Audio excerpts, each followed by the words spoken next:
அறம் பற்றி நிறைய பேசுறவங்க எல்லாரும் உண்மையிலேயே நல்லவங்களா? ஒருவரின் உண்மையான குணத்தை அவரோட பேச்சு இல்லை, அவர் மற்றவங்கள பற்றி எப்படி பேசுறார்னு தான் காட்டும்.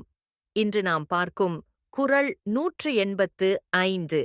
அறஞ்சொல்லும் நெஞ்சத்தான் அண்மை புறஞ்சொல்லும் புன்மையார் காணப்படும். திருவள்ளுவர் விளக்கம். திருவள்ளுவர் இக்குறளில் சொல்லுவது அறம், ஒழுக்கம், நல்லொழுக்கம் என்று வாயால் பேசுவது எளிது. ஆனா பிறரைப் பற்றி பின்னால் இழிவாக பேசினால் அவர் சொல்லும் அறம் வெறும் வார்த்தையாகிவிடும்.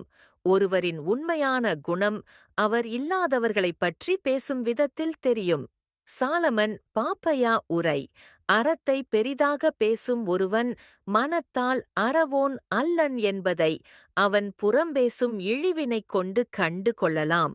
சாலமன் பாப்பையா கூறுவது அறம் பேசுவது மட்டும் போதாது. ஒருவன் உண்மையிலேயே நல்லவன் என்றால் அவன் பிறரைப் பற்றி பின்னால் குறை சொல்ல மாட்டான். புறங்கூறுதல் என்பது அவனுடைய உண்மையான மனநிலையை வெளிப்படுத்தும். உங்க கருத்து என்ன? அறம் பேசுறது முக்கியமா, அறம் வாழ்றது முக்கியமா? கமெண்ட்ல சொல்லுங்க. அறம் வாழணும், செயல்தான் முக்கியம். இந்த குறள் உங்க மனச யோசிக்க வச்சா லைக் பண்ணுங்க, உங்களுக்கு பிடிச்சவங்களுக்கு ஷேர் பண்ணுங்க. இன்னும் பல வாழ்க்கையை திருப்பும் குறள்களுக்கு சப்ஸ்கிரைப் பண்ண மறக்காதீங்க. தினமும் ஒரு திருக்குறள் மனசுக்கு ஒரு மருந்து.